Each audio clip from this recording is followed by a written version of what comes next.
Thanks for joining us. This is our extended interview with Nefra MacDonald, the Affinity Programs Manager at Clio. The first part of this video is from our GNGF Live, which happens every other Wednesday over on our Facebook page. The second part here in this bonus extended interview, we dive into more detail about what law firms can do to improve their cash flow right now, among other important practice management topics. If you already saw the live, I'll put the timestamp to the exclusive extended interview below. Be sure to like and subscribe to follow along with our great conversations on legal marketing and the business side of running a law firm. And to watch this video on the platform of your choice, you can find everywhere we stream at GNGF.tv.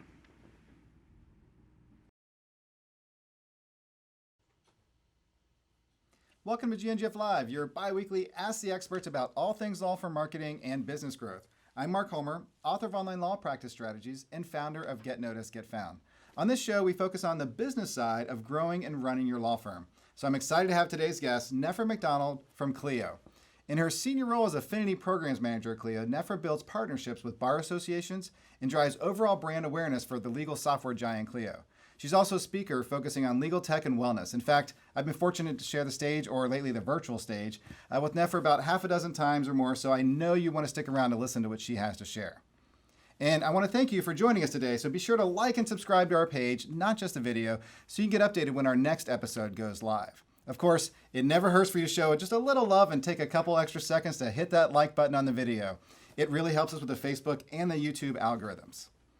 And remember, we've got moderators in the chat, so please ask questions and interact during the premiere. And if you're watching this in the future, after the premiere, we do monitor the comments and we'll reach out to our guests and answer any follow-up questions you have. That's because we love you all, and we love getting to meet you online and in person. So you can find a list of our upcoming webinars and events where we'll be speaking on our website at gngf.com/events. And on weeks when we're not premiering an interview, we drop a video as part of our GNGF Tips series. And these are in-depth videos focusing on one topic at a time. So check it out on our YouTube page or by heading to GNGF.tv. And you can watch our latest video, after this interview, of course, at the link in the chat. So check them out. Like I said, we drop a new GNGF Tips video every other Friday. Okay, let's get the interview. Nefra, thanks for joining me today. Thanks for having me, Mark. Awesome. Well, I'm so glad you took the time to speak with me, because you and I have spoken on countless webinars and shared the stage and conferences and stuff. So I know all this awesome stuff you have, and I wanted to get it out to the audience. But for the benefit of the audience, tell us a little bit about yourself and your journey in legal technology and what you're doing at Clio now. Yeah, so I am the Affinity Programs Manager at Clio, and I'm based in Fort Lauderdale, Florida. I've been in legal for over 10 years. I started off with my first job out of college as a file clerk and legal assistant at a personal injury firm, and realized, you know what, I think I can do what this lawyer is doing, and decided to go to law school. And, during law school, figured out that this was probably a way too high stress profession for me, but I was still really interested in being a part of the industry and seeing what I could do to kind of mitigate some of that stress that lawyers feel. So the lens that I come at legal from is, trying to help the lawyers that I love run a better business, but also from a wellness lens, and trying to introduce some work-life integration, work-life balance, if that's the term that you like to use. So that's kind of where my passion for being a part of this industry, and legal tech in particular, comes from. So I've been in the legal tech industry for the past 5 years. And a little bit about Clio. So we were the first practice management software on the market that was in the cloud. And at first, that was something that was really difficult for us to sell to lawyers. So one of the tactics and approaches that we took was partnering with bar associations. And so as the Affinity Programs Manager at Clio, I have the pleasure of managing those relationships. And that enables me to travel around the country and meet lawyers in person, talk to our bar partners in person, and see where we can be a good fit. We offer a lot of thought leadership in the legal space, and I love that in the past few months in 2020, we've been able to really lead the industry through this time. But we're not just a thought leadership company. We have two products. We have Clio Manage, which is our flagship product, and that covers things like time and billing, calendaring, document management, basically the central hub for everything that lawyers do with 200 plus integration partners. And we acquired a company called Lexicata a couple of years ago, and that is now Clio Grow. And so that manages the client intake process, the CRM capabilities, e-signatures, trying to take that marketing, sales, closing a client process digital instead of making it very cumbersome, heavy on paper and heavy on admin work. We're trying to cut back on that through the use of that product. Awesome. So with the travel to bar associations, I'm assuming that's been cut way back. So yeah, due to COVID, it's been an adjustment for sure, and I miss seeing people's faces, and I don't know that I'll ever be able to shake anyone's hand again. So Mark, I'm really glad that we've shaken hands. We've gotten some hugs in there, because who knows when that's going to happen again. But one of the things I've been really proud of with my team is that in addition to managing those bar association relationships, we were managing a live events program that took us through 120 events a year. Right. Whether they were ones that we were sponsoring and attending or ones that we were curating ourselves. And that entire strategy is pivoted virtual, and we've done it seamlessly. And I feel like we're really engaging so many more people and actually getting to talk about the things that we really want to talk about and the things that are timely as the months pass. The things that we were talking about at the beginning of all of this aren't as relevant anymore, but they were necessary at the time. And we've been really agile and been able to shift our strategy and bring people really valuable information and insights when they need it. So speaking of that, I mean, with COVID-19, I mean, you're out there talking and listening, doing. I mean, I think you do as much listening to lawyers and asking questions and stuff as you guys do with helping, which I think is an awesome trait. Not just out there trumpeting what your product does, but literally listening to the legal industry and saying, what can everybody do better? So how is the legal industry dealing with the challenges of COVID-19? I mean, you've like you said, started from kind of like, oh no, what do we do, to where we're at today. Yeah, I think at the beginning it was really isolating, right? And speaking from personal experience, I was used to all that in-person contact, and I definitely felt that isolation. And especially for people that are solos or very small law firms, it probably felt like we were more in a bubble than we were already. But I think one of the big things that has emerged from this is increased legal community, but also pulling in people that are experts in the field to get an idea of, what do we do now? What do we do next? Where are things heading? And that community helped us to try to predict some trends, learn best practices, and help law firms and each other just make it to the other side of this successfully. So part of that listening, first thing our CEO did when this all happened was throw out a tweet and sent out an email to all of our users saying, hey, we're listening. What's happening? What do you need? What can we do to help? And one of the things that came out of that I'm so proud of is our COVID-19 impact research. We produce a document every year called the Legal Trends Report, and we work with industry experts in research. We're not necessarily the ones that are great at all of these statistics, although we are a very data-driven company, but we work with people that are experts in research to produce this piece of research every year. We're leaning on our experience with working with law firms for the past 12 years and using that to shape the research and create a narrative and a message and predictions around what's happening in the industry and where the industry needs to go. So during this time, I think everyone was looking to find out, what's happening in bankruptcy, what's happening in my state, how are people reacting to this, how are legal consumers feeling? So a lot of people wanted to know, right? They wanted to know, is this just me, or is everybody dealing with this, like my phone's not ringing kind of problem or whatever? Yeah. I mean, people. So a lot of community has been built around this. Like, I think, Mark, when we started doing some of these virtual webinars in the early days of all of this, that's a lot of the questions that we were being asked is like, okay, so phones aren't ringing. What am I supposed to do now? Or can I ramp up my social media today and get clients tomorrow? And we were trying to answer those questions for people just based on what we were seeing dealing with a lot of different legal professionals. So this was a great way for us to bring together all of those sentiments into a single piece of research that's being updated on a continuous basis. So we started doing this research in early April, produced our first report in May, and we've been doing monthly updates to that research since. And we just wanted to give people a place to understand the challenges the industry is facing and give them the data to help overcome it. And just trying to give people practical advice and data to help deal with the issues that we're facing now and adapt as things evolve.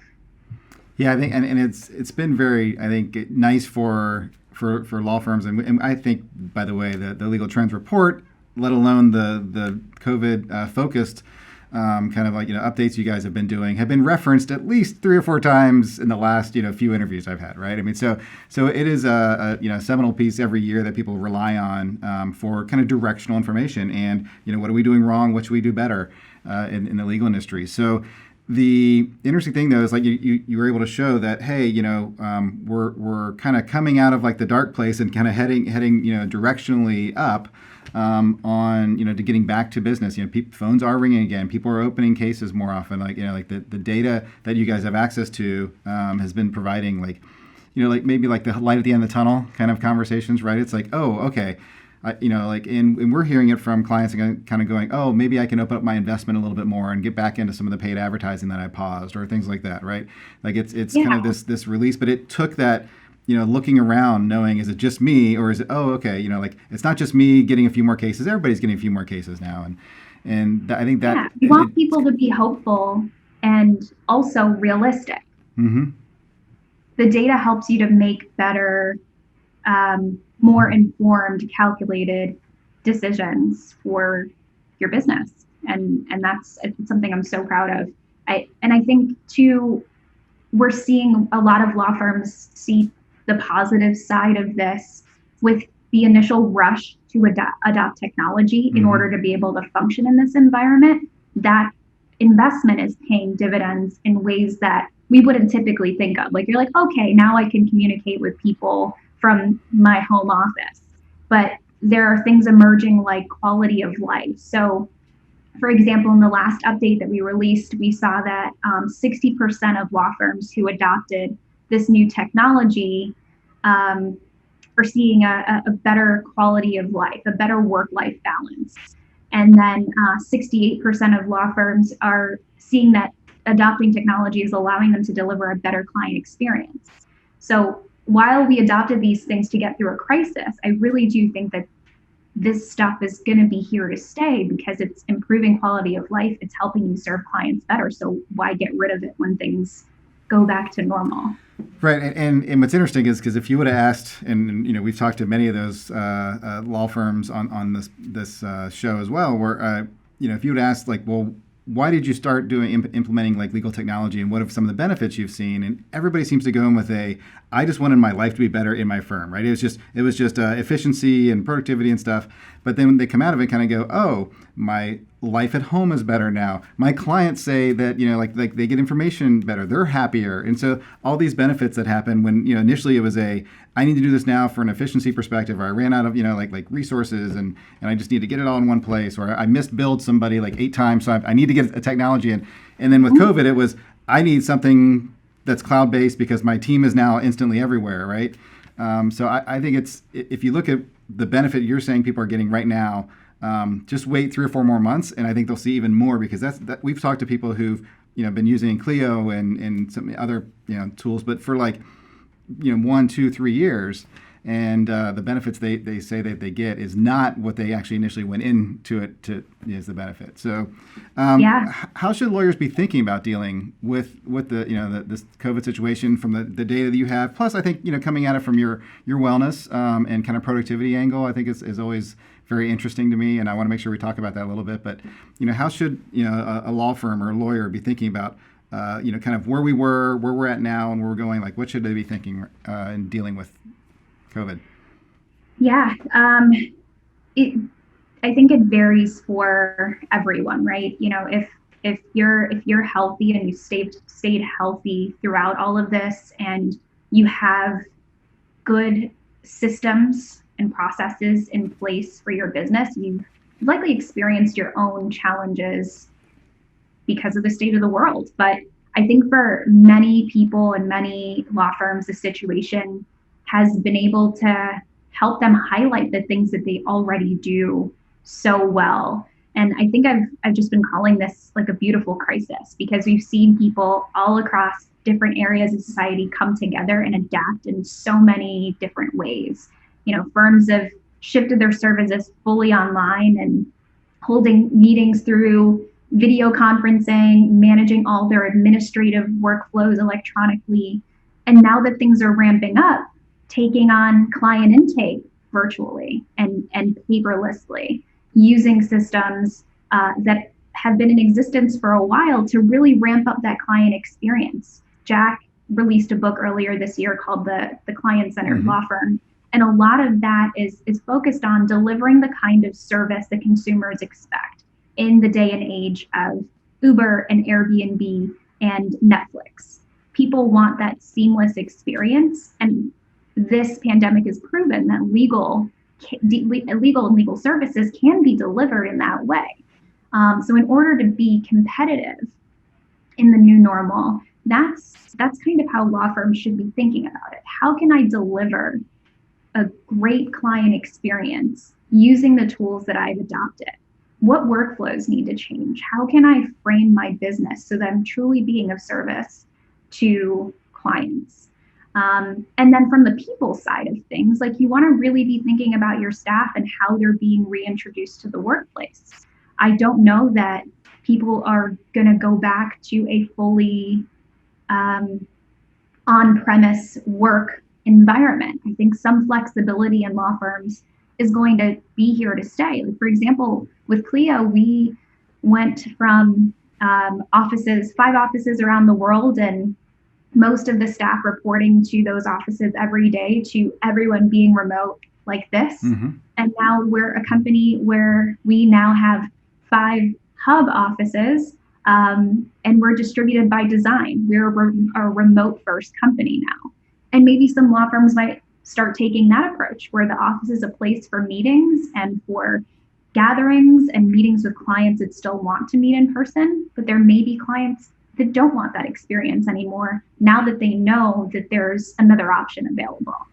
And I really do think that this time has allowed all of us to just slow down and reevaluate our businesses and our lives in some cases, and using our designer's eye to come up with a more ideal way of living and doing business that's sustainable, regardless of whether surges, in cases happen again, or another crisis hits, or natural disaster happens. We want to be able to control the things that we can and minimize disruption where possible. And this has allowed us to think outside of the box and come up with solutions that are sustainable regardless of what comes our way.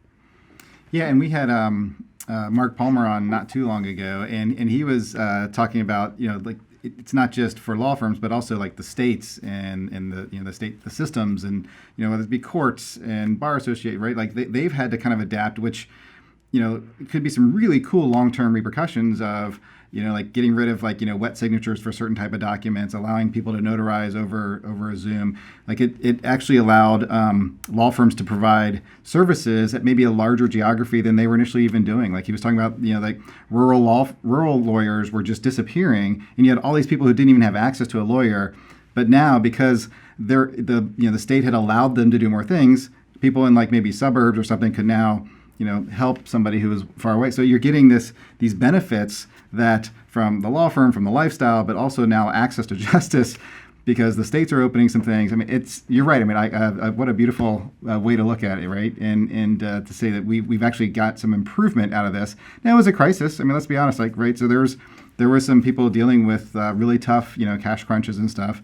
But there are some firms out there and we've talked to them, who I think got so paralyzed early on, and just like, it was like I don't know what to do next. And then all of us came out and said, here's 1,000 different things you can do tomorrow. And they got kind of frozen, right? So for those that are still trying to figure all this out, all right, so those firms are kind of saying, maybe I don't have all the practice management software, or maybe I'm just getting started, and like, what do I do? What should somebody's main priorities be right now? If you're just kind of like saying, okay, now I'm going to figure this out. I realize that this is a long-term issue. It's not going to be done in a couple months, and I'm going to go back to the office and use my paper files. So what should be some of the main priorities if you were kind of sitting on the sidelines for the last few months? Yeah, I think communication is at the core of all of this. How are you going to communicate with staff, with people that you're outsourcing to, with potential new clients, and with existing clients? And having those systems in place is super important. So whether that is using a communication tool like Slack or Zoom to be able to do video conferencing, communication is more important than ever when we're working from different locations. And once you're able to communicate and you know which channels you're using depending on the situation, make sure you're reaching out to people and let them know that you're still there. That was something that we talked about so much in the webinars that we were doing. So many offices were just like, well, we're non-essential, we're not working, right. And people were like, okay, well, I guess this layer is not working. I'm going to find one that is. So making sure that your messaging lets people know you're open for business and you're ready to take on new clients. And with the data that we're seeing is, legal consumers are now in a place where they're comfortable starting to hire a lawyer, and you're seeing monthly billings go up as a result. But how are you handling that new volume? Making sure that you have the systems in place to handle that new volume in a way that does not completely paralyze you and bury you in administrative work on the front end.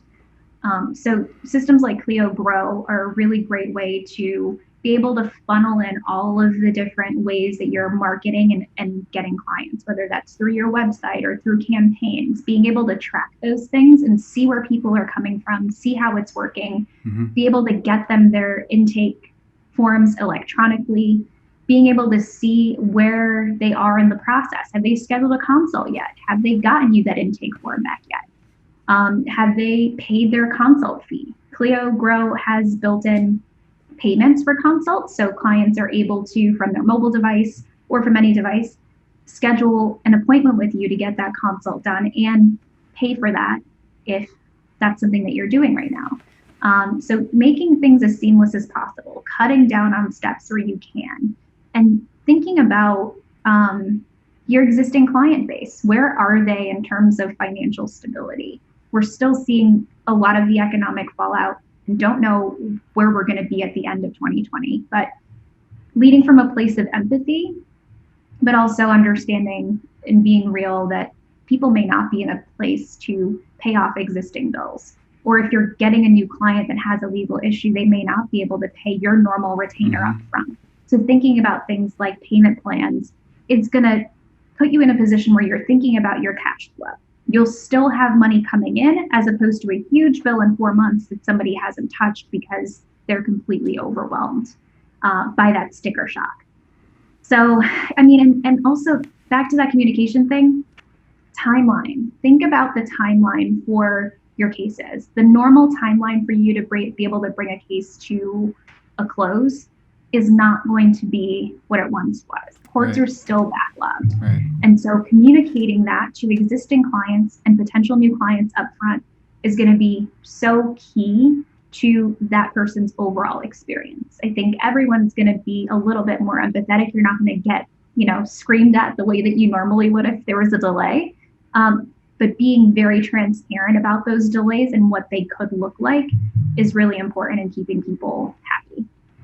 So to kind of sum that up, it's like it's that the book, right? The client center focus. I mean, you want to be thinking about the client, building your systems from that perspective, and everything you mentioned. You said focuses around that communication with what is the client, what's the best thing for the client, what do they want.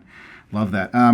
But we're out of time on our Facebook, and I've got more questions for you though. Do you mind sticking around? We can post it to our YouTube channel on Friday, and I want to dive into more about what people can do about cash flow. I've heard you talk even more about that in some of our webinars. So I think there's some great stuff about lawyers can learn to how to really get their cash flow moving and situated right now.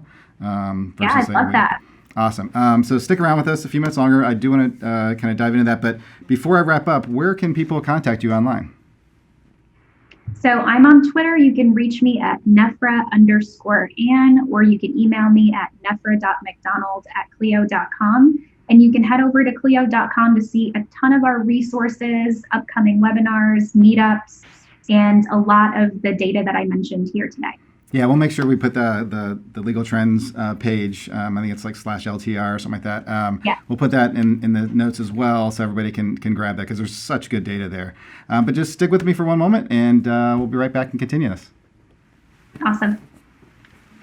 Thanks for joining us today, everyone. Be sure to like and subscribe to our Facebook page so you get notified when our next episode goes live. We have new interviews about law firm marketing and the business side of running your firm here every other Wednesday. We're going to keep going here in the GNGF studios, and you can watch the full extended interview with Nefra MacDonald this Friday over on our YouTube channel. We'll be diving into more detail about what law firms can do to improve their cash flow right now, among other important practice management topics. We'll see you then.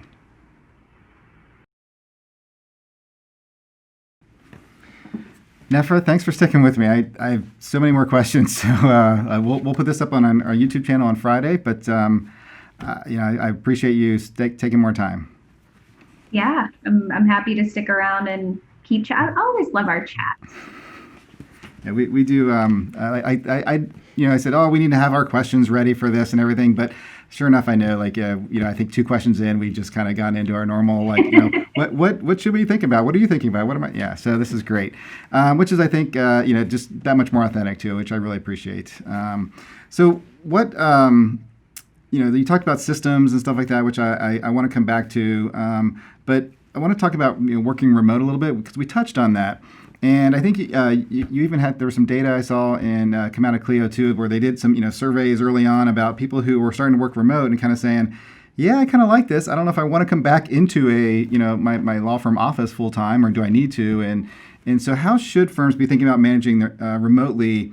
Now that we're kind of like post the quarantine, but into this is maybe not ending soon, but also I now have a new way of working, and I kind of liked being able to take the kid to school and come back home, or whatever the paralegal was, like working from home, or however that worked.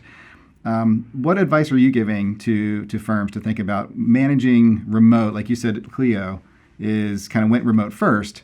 Firms obviously there's like going to court and things like that, that kind of put some challenges in there. But what have you seen, and what are you recommending right now? I think the firms that have been the most successful with this have thought about the availability of their staff. So they're implementing new technology, new services, new processes to be able to still meet clients' needs. So the phones are getting answered, and people are being routed appropriately depending on the urgency of what's happening. But also understanding that people are not just their to-do list. It's not about how many boxes someone checks in a day, but it's about the progress, meaningful progress that's being made toward the end goal, which is delivering legal services, whatever that looks like, whether it's a contract, whether it's a filing, whether it's, guiding someone through a process and generating a document at the end, like estate planning. It's about the quality of work that someone does, not necessarily the 9 to 5 block that has become the expectation for somebody to do that in. So many people are working from home with kids and with animals and with maybe 3 other roommates, or whatever the situation is, and maybe don't have a dedicated space to work and all of that. So there are going to be some people who want, as restrictions ease and things are a little bit safer, to go back to the office, but may not want to do that all the time. So thinking about being as flexible as possible and setting expectations around the kind of work that you want people to do, the kind of responsiveness you want them to have, the level of professionalism that's a part of your firm. And all of that needs to be anchored in a firm culture and a very human approach. I know you've had Patrick Palace on here before, and I really think he's nailed it. He's really nailed it when it comes to anchoring his firm in culture and having that open communication, a law firm where you're considering the whole person, not just the client, but also his team. Like, he really thinks about them as real, whole people. Like, he wants them to be whole. So when somebody's not doing well, whether that's emotionally from the stress of all of this or is actually sick, you want to be able to have that flexibility and really think about, okay, if someone does get sick, what happens to their workload so that they can take the time to properly rest and recover? Right. If someone's not doing well emotionally, how can we give them the space that they need to take care of themselves while still serving needs and moving the business forward? We're not penalizing people for that. Right, and it's interesting you bring up, Patrick, because one of the things I was going to mention was like this kind of flexibility, and whether you use the word remote first or whatever, but it's really this kind of flexibility of being able to provide, like an environment where, if you want to come to the office, here's a safe way that we're working.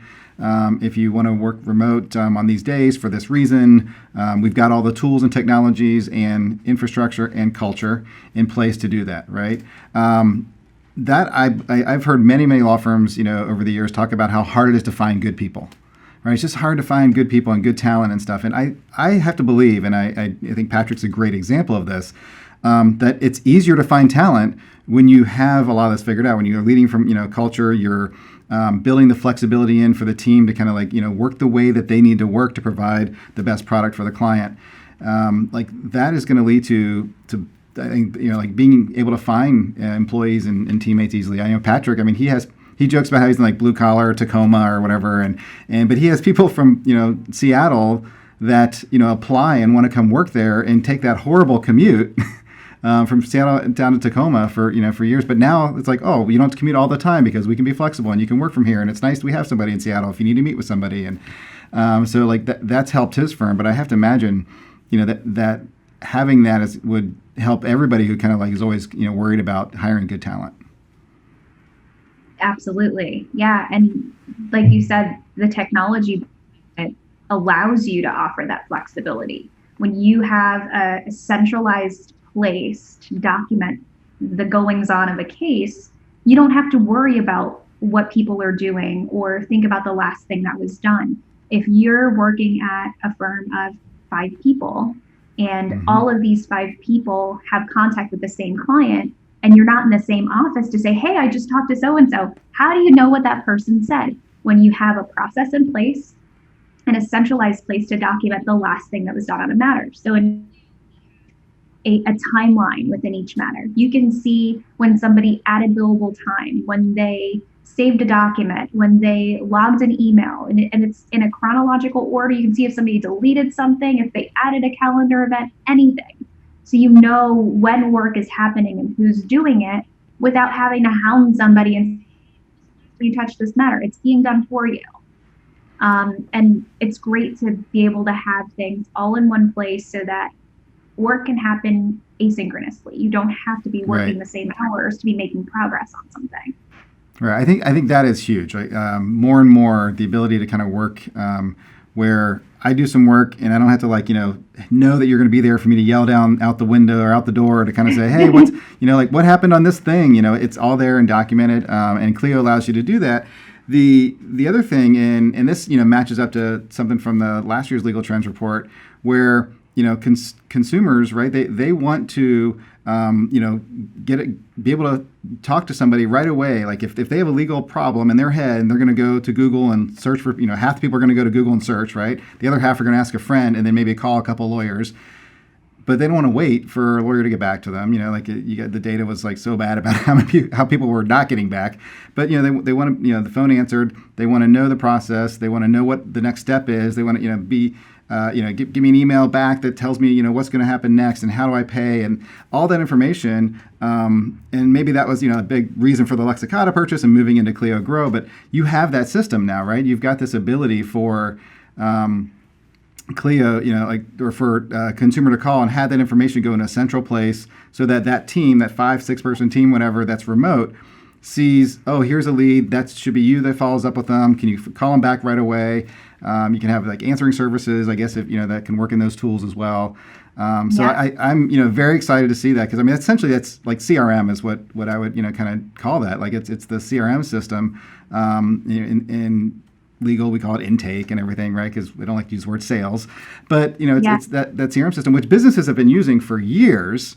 And it's a very important piece. And the fact that, like you guys now, solve this problem that was with Clio Manage, that was like that productivity issue problem that, law firms needed for them.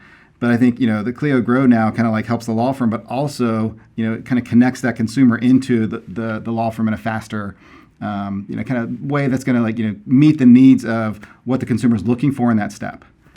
Yeah, I remember. So my first job, like I said, I worked in a personal injury law firm, and we would get people calling in all the time to just tell somebody what happened to them and see if the lawyer could represent them.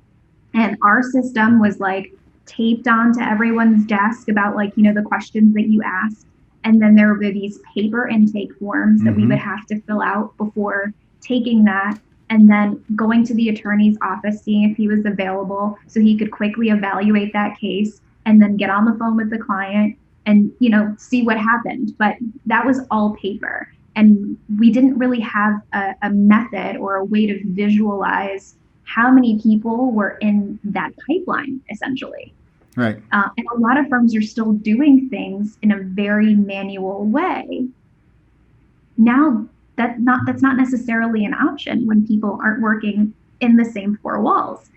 So Clio Grow allows you to see these things visually. There's an inbox feature where if somebody fills out a contact form on your website, all of those leads go into that inbox and you get that little red notification that's pretty universal on apps at this point to see how many people are in that inbox that you need to follow up with. And it's as simple as clicking a button, being able to add them as a contact and shoot them over their first email with an intake form. Yep. And they're already in your system. They go into a Kanban style methodology for measuring where they are in the life cycle so that you can see, okay, that person has had initial contact and then they now have an intake form. Now they're in a phase where somebody needs to pick up the phone and call them, reach out, make sure they receive the email, make sure they get their questions answered, know what the next steps are. We schedule them for a consult with the attorney. They move into that next phase. If somebody's stuck in a phase for too long, one of the lovely things about Clio Grow is that you're able to assign a potential case value to each person that comes in. So one of the big motivators is you can see the number of dollars that are stuck in a certain phase, and that's going to make you kind of pick up the phone and get people to that consult, or if they miss their consult, follow up to get them back in, or tell them, hey, listen, maybe it's not going to work out, but I can refer you to someone. You put them in another category, but moving things along in a way that's more organized and paperless and automated. Very and visual. Is visible and is visible by the entire firm. So it doesn't become one person's responsibility to do all of the intakes. You've got a couple extra minutes and, you see that there's a phase that's backed up. You can get in there and make sure that you're doing follow-ups or you're getting letters out in a couple of clicks. If a lot of people have already said, yeah, I'm ready to hire you, but they haven't gotten their engagement letter yet, that's money that's not coming into the firm. So it becomes everyone's job to keep the firm cash flow positive and getting new people in the door. So I want to come back to that point about cash flow. So the great thing, the great thing about Clio Grow is like where it's at now, and I can't wait to see where it goes. I mean, there's so many cool ideas that I could imagine I would want in a tool like that. And I know you guys constantly are adding features, so it's going to be, and then how it syncs right into Clio Manage too. So, but let's go back to cash flow, and you've talked about this a lot. So. What can firms really do, like, right now to improve their cash flow? I mean, a lot of people came with, it was a big crunch during COVID, cases dropped down, they still had their fixed expenses. The PPP money kind of maybe has run out at this point. What are some things, right now that I could do to improve my cash flow at a law firm? I think it's looking at all of your past due invoices and thinking about those people's ability to pay. Mm-hmm. And if it's a really large amount, having a conversation with that person to see if there's a payment plan that you can put them on to at least start getting a little bit of money in the door, getting that agreement in place so that, they can get caught up and then you can continue doing work. But it's also about thinking about the longevity of the firm and the position that you're in today. So if you're in a position today where you've got a ton of money that you're waiting on, but not a whole lot of new cases have come in the last 2 months, it might be time to really start thinking about your messaging and how you get new people in the door. And then thinking from that client first perspective, if the majority of your clients are in a place where you haven't been able to collect on those bills, like that number is actually increasing according to our data. It's gone up a couple of percentage points every month. We're at about 28% of receivables that lawyers don't think they'll ever be able to collect on at this point. So thinking about when you bring new clients in, assessing their ability to pay, and maybe having conversations up front about how they plan on paying and what you can do to make that more palatable. Hey, do you need to receive your bill every 2 weeks?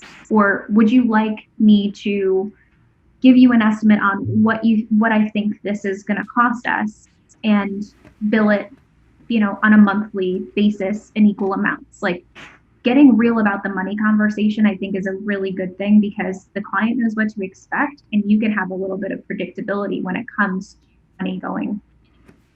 So also evaluate your money. Services that you're paying for to run your law firm are a little bit antiquated, to thousands of dollars every month. It might be worth thinking of a subscription service that just gets that money out a little bit more incrementally, going from thousands of dollars a month to a couple $100s a month.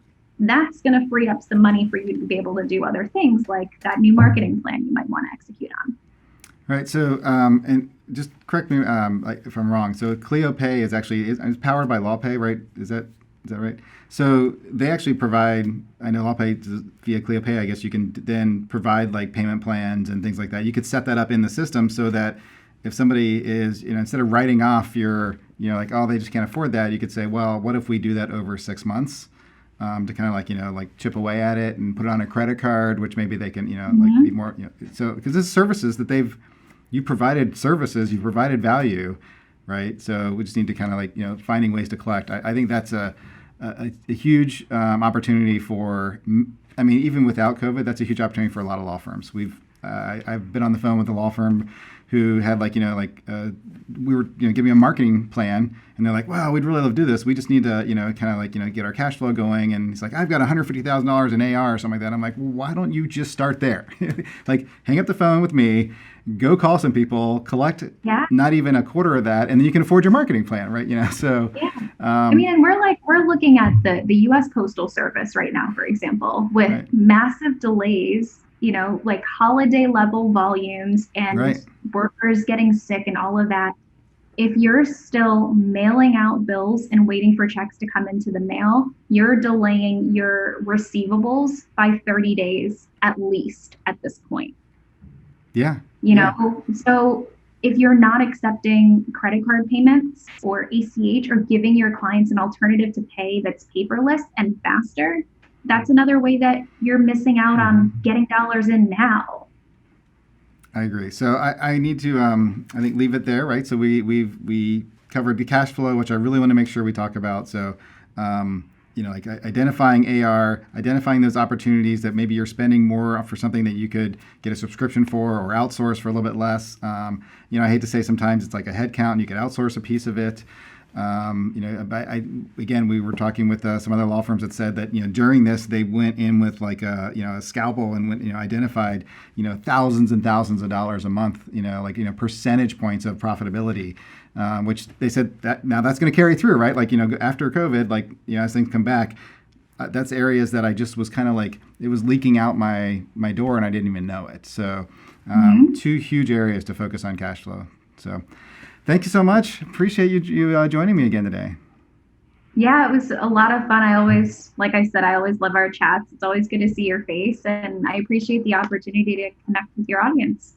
Awesome. Well, thank you, Nefra. And we'll, again, put all the details in the description on where they can find you and find information about Clio. And, of course, Clio Grow, Clio Manage. Everybody should be looking at those very closely in this environment especially. So thanks a lot, and we'll talk to you soon. Thank you.